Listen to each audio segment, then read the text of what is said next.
Okay, so I'm going to talk a little bit about Service Unit 3. I think this is our last presentation. And so I want to go through this pretty quickly because a lot of you are familiar with this, and I want to also allow a little bit of time for discussion of the trailer, which is up to this as well. So this slide we don't need to talk about because I've already presented it, but just to remind us what we're doing here. And thank you, Dave, for presenting this from the technology directors. Yes, okay, right. Yeah. Taking over rolling this thing. And so, Innovative Technology Program is something I want to mention, and this is a piece of this Unit 3. So the Emerging Technologies or Innovative Technologies Program is $200,000 that we've set aside for new ideas that emerged or we became aware of since the time we wrote the proposal that we thought would be useful and interesting. And so, new ideas, the funds are there. We have a mechanism to allocate the funds, to make decisions and allocate the funds, which includes the Science Advisory Committee and to some extent the Center Advisory Board and the Executive Committee and all these folks. And so I won't go into that, but we need to be thinking about this and how we want to use these funds. We also mentioned that we wanted to incorporate any help we could from the Massachusetts Water Cluster. This is written into the proposal. And in particular, one piece of this to try to dredge up some ideas that might not otherwise be out there, at least in the general literature and the meetings that we normally go to, would be to run a regional student conference that was in the spirit of reducing barriers, had zero activation energy. A conference that was entirely free, including lodging and food and everything. All that I had to do was to get the student there to the location. And since we're at Massachusetts, we did it in Massachusetts. And so the Regional Student Conference was a piece of this. We also had, and I'll mention that a bit, this gap analysis and research needs that we've talked about in the proposal. I don't believe we've done anything on this. And this is something that I'd like all of us to think about. And at one time we felt that this was an important piece of this overall effort, and we want to decide if it still is and how we would do it. So we can return to that too. Then there's the Entrepreneur Sounding Board was another piece of this. This was Mrs. Bruce's conception, I think. Yeah. And I may just mention one of the things I think we need to go back on that is the water cluster already has something similar, so we need to figure out how to not duplicate. Right. Yeah, exactly. And so to what extent is this, can this be independent of the water cluster? Should it be independent, or is there a lot of overlap? This is the New England Water Cluster. New England. They have something similar. Yeah. We need to think about that to not go into competition. Right. Oh yeah. Yeah, I agree.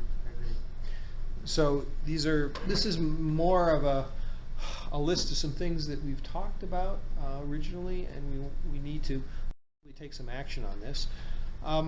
Just to give you a little bit on this student conference. Again, this was written into our proposal, and so we went ahead. It was an easy thing to do in some respects, difficult in others, but it was something we could implement right away, and we did. And so at the very beginning, we had our first conference in September 2014, and the second one in 2015, and we'll do it again, I think, in 2016. We have a website for this, and it was, here's the picture from the group that came in 2014. We had 110 grad students from 27 universities. In 2015, it was more like 150 from 35 universities. And it was open to anyone who wanted to come, and we promised no registration fee, free food, free lodging. How did you pull that off? I mean, no, seriously, Yeah. I mean, is that duplicatable? I mean, It might be, yes. Is it something It might be. that we should be thinking about doing here? Right. There are I other universities think that- it's Texas. Texas, as it turns out, is a big state. I learned. So, maybe. So what we did is we solicited contributions from some of the consulting community. The first year, it didn't, in 2014, we ran a deficit, and I covered it with my own RTF funds, the research trust funds that we have, that we use sometimes for slush funds. If the university allows deficit spending. Yes, and right, and I'm deep into the red. But the second year, we managed to pretty much cover this. We also got a small grant from the USGS to help cover this too. Yes. But we got, the total cost is about $10,000. And we got, I think about $6,000 from consultants to do this. And the hook there was that the consultants could come, set up a booth, and interview students. And we would provide them also with the names and contact info and abstracts and so on. It was on a weekend, so we had accessibility to all the. Yeah, we had there was no cost to the classrooms and for the space. And we rented out about half of the local Howard Johnson's hotel. I'd like to do this. This would be awesome. And yeah, it was nice. It was really nice.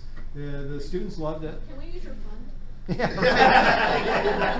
It's in the red, so yes. It's in the red, yes. That's right. That's right. I mean, the longest people, the folks from Dalhousie drove from Halifax, 12 hours. They were nuts. Yeah, right. But when you're in Dalhousie, everything is far. Yeah, so yeah, this seemed relatively close. particularly close. So we got a broad range from mostly the Northeast and Eastern Canada. Quite a few from Canada, in fact. Toronto, So, Montreal. yeah, right. In thinking about doing this, which I think is just tremendous, I think this is awesome.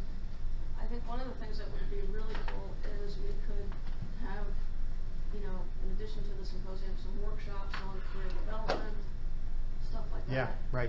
That would Right. really attract, I think, students to come, not Mhm. just for the research component of it, but also for, the potential to, they get to meet people who are working, but before they get to meet them, we first do the symposium on career. Yeah, right. No, but I just think that Right. the opportunities are tremendous. Yeah, we had a lot of little spin-offs that were occurring at the same time. For example, the first year, Jim Jensen from University of Buffalo came and talked about how not to give a presentation. Yeah, he's And it really was a good at it. riot. It was just fantastic. I mean, he made all the mistakes in a very serious way, and the students ate it up. PowerPoint presentation. Right. Oh yeah, That yeah, I kind know. of thing. Yeah, and standing and looking at the screen, and the whole thing. He was. And we've had other suggestions too, things that we could do like this. What we've done is we've appointed a committee of 4 UMass students to essentially run it. So we wanted to give it the students control. And then we had one student from each one of the 27 universities as principal contacts too. So they would then try to solicit students from their universities and organize carpooling or whatever it takes to get to Well, we have 4 concurrent sessions, I think, going on. Yeah, 4 concurrent sessions. They took an abstract, the Right. students, team divided them up, and we had rooms, 4 concurrent. Yeah. So you get sessions experience going on. running a conference The students too, had essentially. Totally, they And did. if you submitted, you were selected. Yeah. Right. Yeah, Come. we didn't tell them that, but. It's very competitive. Yes, very selective. Halls lined with posters and Yeah. sitting around talking to posters. That was fun. Right. So this is a piece of it too, that we trying to get the word out to them, get them interested and excited, and also learn from them too about what they're all working on, because many of them are from small schools, might not be publishing their work, might not otherwise get out there. And so everyone is invited to attend. Yeah, a few. We did get a few, but That's not okay. many. It was Right. totally a student conference, student Right. thing. They would all- And we all told talking to their peers. them all. We told the consultants and the faculty, you're not allowed to present. Yeah, there's no Yeah, consultants. has to be a student. It was just all Really wonderful. 100%. Yeah, it was nice. Yeah, it was a nice event. Yeah, or has been. So we'll do it again, and I'll keep you all posted on what we're doing. And if anyone wants to reproduce it in another location, We're in. very happy to. Okay, good, good. I just spoke for the rest of the. Literally about 30 years ago, we did this, several Texas schools, and it kind of, we did it 3 or 4 years, and it kind of fell under its own weight at some point, because it wasn't organized well enough. You know, we had tried to tell people that had only, 5 minutes or 7 minutes to present or something like that, and it just got farther and farther behind schedule, and it just didn't work. But I guess if you just put a little more organization into it, it can apply, and give people enough time to I like the multiple sessions, I like the Yep. poster concept. 100% students. Yeah. So there were things that pulled off in unusual ways. It was a little more electronic than I was used to, but that's what the team was comfortable with. So there wasn't a lot. If you needed paper, that was your problem, kind of thing. Right. It's just it worked. Yeah, yeah, the organizers, the UMass organizers, tried to do it entirely paperless. Yep. The key is the organizers too, and having Yeah, frequent right. meetings well in advance Right. to get things organized. Otherwise, 2 weeks before the thing happens, everyone's trying to do Yeah, it's too everything. late. Yeah, right. Some Wow. students' participation was only baking cookies Yep. because they were out of town that weekend. Of our students, there was a lot of homemade goods. Right, yeah. Key components of our seminar series. Yeah. At one point, my wife and I made about you did 300 cupcakes. Yeah. A lot of them. There's these tiny little things. There used Okay. to be a lot of these regional kinds of things among the schools. The We Virginia, have Texas Water. Virginia Tech, Yeah. Virginia, Yeah, Carolina, CEs too, yeah. Duke. Mm-hmm. I think Irv Roosevelt met Becky at one of these. California does one too, right? Mm-hmm. Used to do their, whatever it was. We're challenged. Okay. Okay, good, good. That's great. And then the trailer and the cluster, water cluster. So I've already talked a little bit about the trailer and would like to return to that so we can have some what I wanted to do was then to go back to the pilot, or the mobile pilot rather, and see if we could just talk this through a bit and get your thoughts on what it is that we should be doing with this so that we can make it as flexible as possible so it can be used for whatever. So a big thing would be for projects that think they already have something that could go in the trailer to be used, Ion Exchange, and your Mary Jo. Send us as much information, dimension-wise and flow and load-wise, as to what you need, and then that might help guide us as to what we buy in the coming weeks. Because spending $50,000 is not hard if it really We want to do it wisely. but we want to do it wisely. So if we know what those two projects are, and if you guys would like to, in the year or two future, put it in the trailer, then we just The flocculation stuff will go any time too, I mean, it's. yeah. Okay, so then just the more we know flows and Yeah. dimensions, the better we can pick out tanks and Electrodialysis. things Yeah. and because everything's on Unistrut, so it's very interchangeable. But if you're taller than 9 foot 6 inches, we need it's gotta go outside or things like that. Or Okay. So Sarah's back. So we should probably then, I'll let you take the microphone and so to speak and Not me, I mean. Who's speaking for the science? You mean Short straw. Yeah. Writing. Donated from, Now, The pen is. Scott's gonna call in, right? uh, Scott's gonna. Dave, No, somebody we wanna don't- answer? Yeah. no, we don't have it ready. Go ahead. Scott, sorry. Go ahead. There you go. Okay, that's still recording. Good. Just leave that. Thanks. Scott on now? Scott's on. Great. Well, we had a list of comments we got from Des. We wanted to kind of address down from some questions, I guess. But as we talked about it, we kind of skipped all those questions and kind of grouped them all together. So you're going to get the general version. Comments on work, consistent with the mission statement, yes. I mean, I think what we're doing is really good. I think it's an excellent start to all these things. So we had no problem with the mission statement and how we're proposing. I think that the applications we're doing can be applied maybe to the small systems, and we'll talk about how we apply those. We had some ideas, I guess. See what you think. What are we doing particularly well? The new ideas, innovation, new technology we thought was really great. I mean, a lot of this stuff is new, it's different, it will apply. We just need to apply it. I'm going through the Science Advisory Committee. what we kind of thought that would come up and kind of to summarize all this together is for each project, if you could generate a matrix. And we're talking like a matrix of not only the technology, but what it applies to. Does it apply to small systems, maybe 500 or less, 500 to 1,000, 1,000, 1,500, and incorporate how that applies to what size of system. Because some of these obviously don't have applications to a large or small system to a large system, and be different operators and different classifications. So when you're looking at a matrix, some of the things that we thought, one is sustainability. How sustainable is this to that system? We didn't address it a lot, I think, That would in mean cost, we mean operability by a GED or less, we mean residuals. Did you already make one? Yeah, you missed the You missed the the part change. by our fault, by sending you out. But I think we'll be on it. Yeah, and so Share this. so that was kind of, you guys already addressed this, see, we're on the same page. We're all, Yeah, keep going, sustainability. yes. sustainability, operator, you know, and we thought about one thing to be really nice, especially if you're out doing the ion exchange with operators, with regulatory commission, get their comments and incorporate that into the report, because I think that'll be a huge benefit to the project. And that way you also can use that to apply it to other regulators or what you're doing when you go to a database or whatever you want to do with that. You already have some regulatory input and what they're looking for. So we thought that would be good data to have for each project. And the operators, I mean, you're out Yeah. there, you've got their plan. What do they say? Do they like it? Yeah.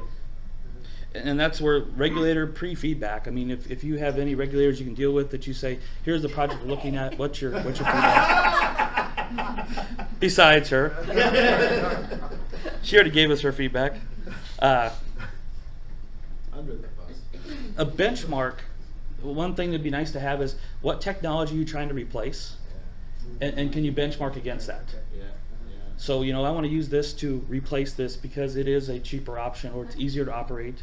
And I was just gonna say, I was just staring at this picture of the mobile facility. I think one of the keys to this mobile facility is when we look at putting in new technologies, there's also the old technology that we're comparing to, Yes. have it there. Yes, So that it you is. can do the run side by side. Yeah, no, Yeah, and no, that's, that's always the benchmark.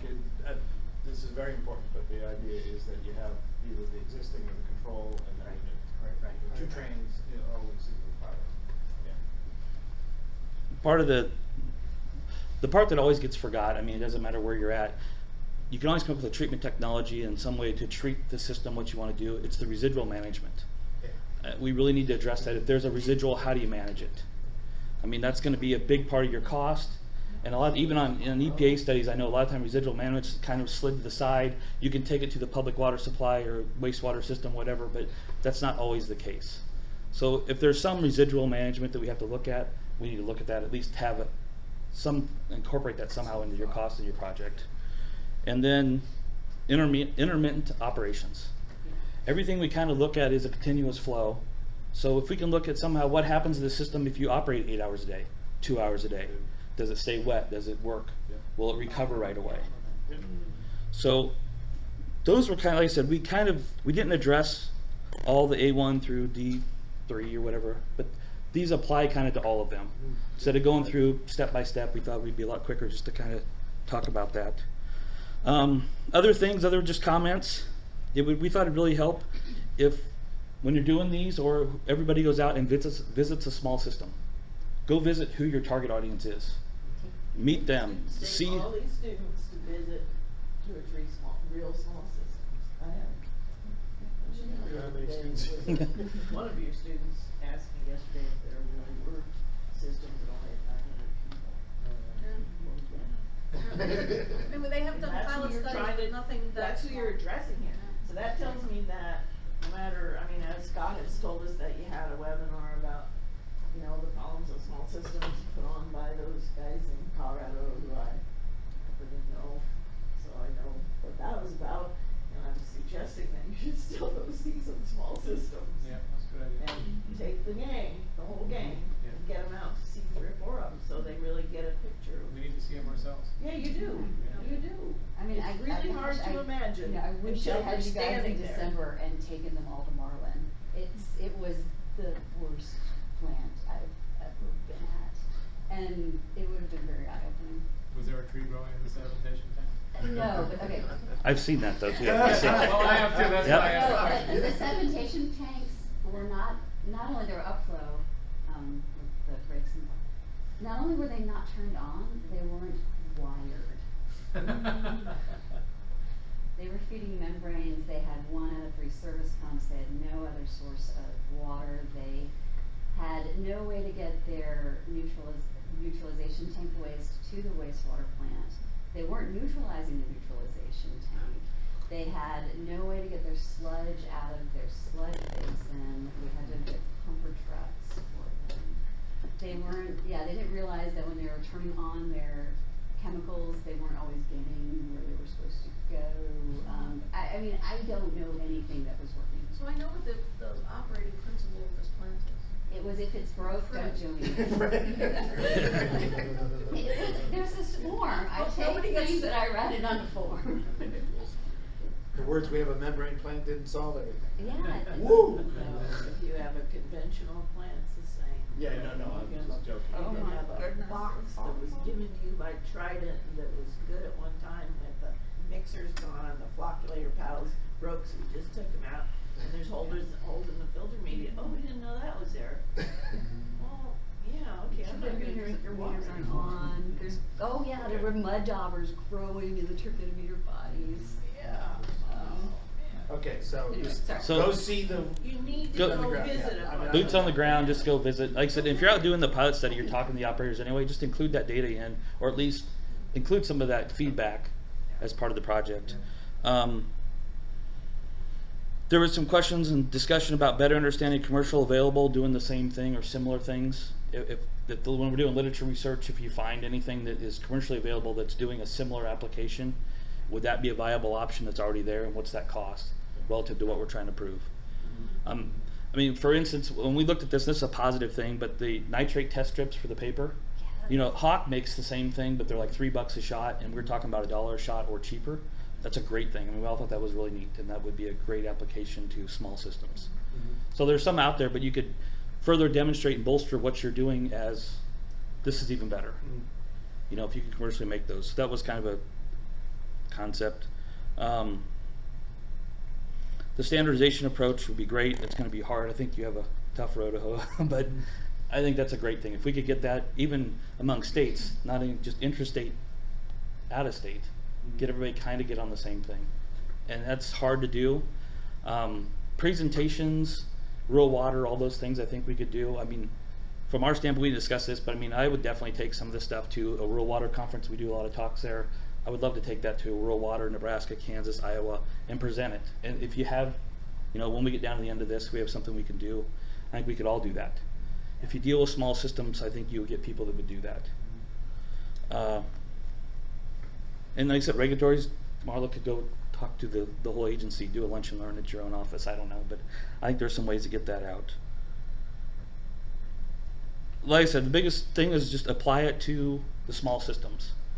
A lot of these may be an approach. Does it really apply to a small system, or does it apply to a medium small system, or you know, what's it apply to, and put that in the matrix?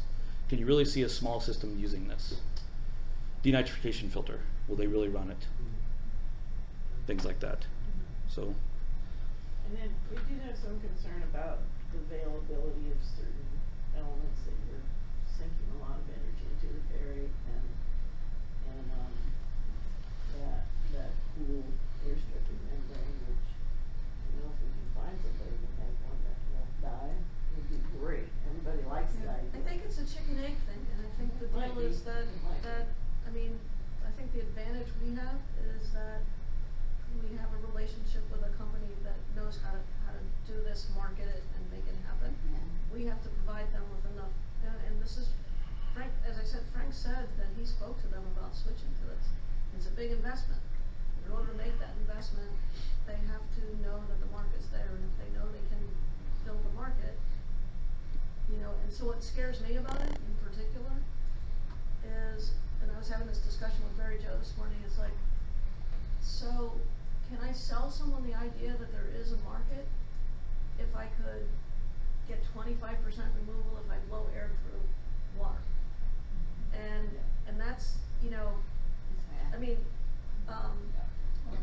Yeah, you know, Because people think it, I mean, So you it have to sound put like it you in guys. the same matrix kind of, and Exactly. look at what are the existing Yeah. ways So I people are think- doing that, I and still is think it it's- really a lot better? I- And is right. it worth pushing? Exactly. And I then think- if it is worth pushing, then you go down all the avenues, like Yeah. you go to the membrane standard counts, membrane standard committee and say, here's a membrane that's got a slightly different application, I want you to put this in the membrane standard, and I want you to say that it has to be chlorine. Exactly. And you go to them exactly. and you talk to them, and then you get them to put it in there, But I think things we like have, that. we think we can do that, but I think we have to get the data. And I think it gets Yeah. also to Mike's point, I don't wanna dwell on this data, but it gets to Mike's, point as well. We have to show that we can do okay with the brominated, that getting 60%, getting 80% overall will get us more brominated compounds out than doing Yes. 25%. Yeah, so there's a In there. proving to do stuff. Right. Yeah. I mean, there's definitely obstacles to But I- overcome in that. CT, I mean, you have all those obstacles we're gonna have to overcome if you wanna use varied, if you wanna use air stripping, but there's some great concepts there. Great concept. Yeah. They, I mean, we thought they were great ideas Yeah, for I'm small totally systems. sold on Varied. I feel like, you know, my favorite thing on the menu is when you're taking off now at my favorite restaurants. Yeah, we'll do, you know, that chicken, we have the chicken in the egg. The same thing, you gotta prove that they wanna make it to We get it out gotta- there. They tell us that they'll make it, they tell us they'll make it at a low cost, but they say they won't invest any time into it until they've seen there is a really competitive market there. Yeah. So again, I think we're on the right track. Yeah. We're going down the right path. We just need to Yeah. keep going. I mean, I think that's the whole purpose of this center and the wins. Mhm. So, and I miss Scott. Still there? Chris, I could hear most of what you said. The discussion of the others was not audible. I think you covered it really well. This concept maybe of a matrix of allowing everybody to kind of compare on a uniform grounds the different processes. One of the things that I've tried to push in our center is you know, there's really some great fundamental research that's being done, and there's some really great interactions with small systems and administrators that's taking place, but it's not always the same people in the centers that are doing that.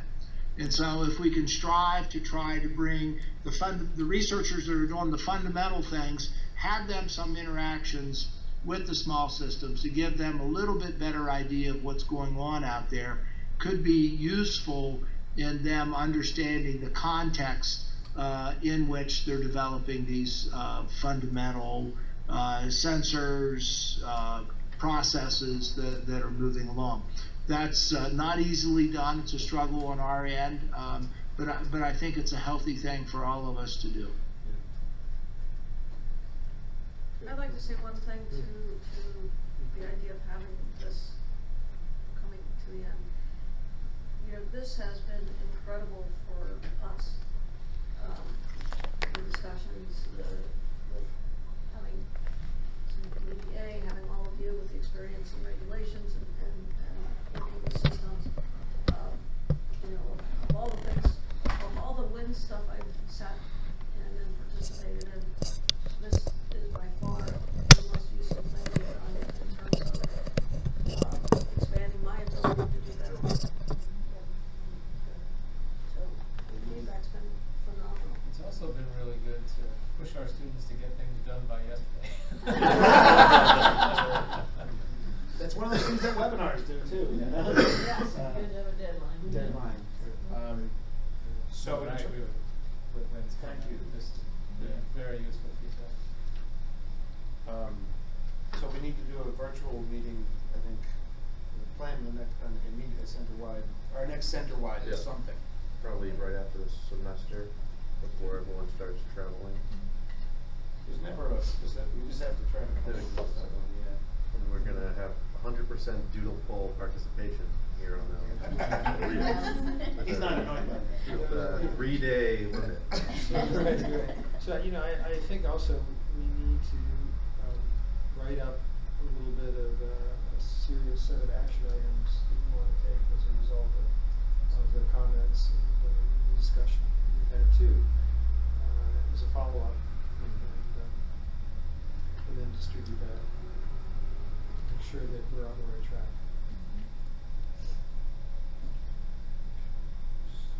Would we do that on each person on their own project, or would we group it?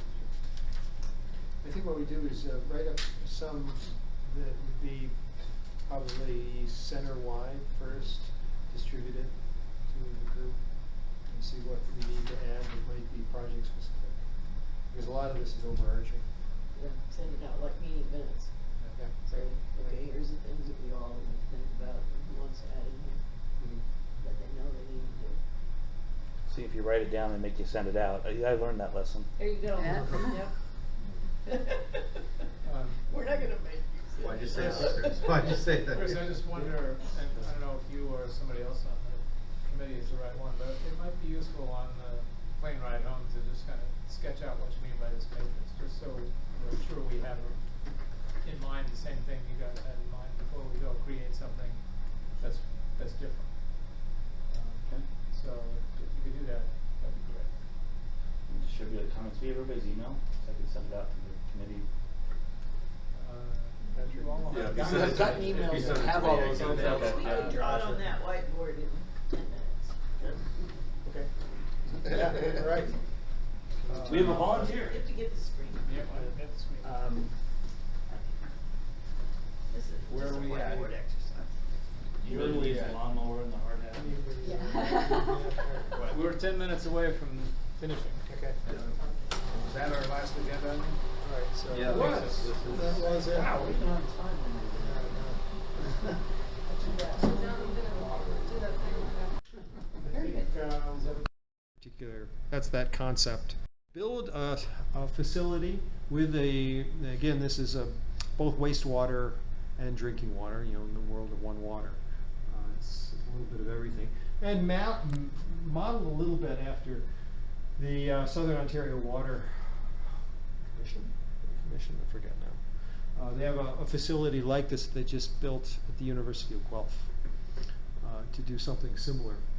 Here's some pictures from that particular facility, just showing connections. And so what we do is have a number of different bays that would be available for use that entrepreneurs could bring in on a skid, with their units, whatever it is they want to test, or we could then accommodate maybe others who have need to construct something on site, and we would help them as a third-party testing facility, at least at this particular location. So that's that we would so that is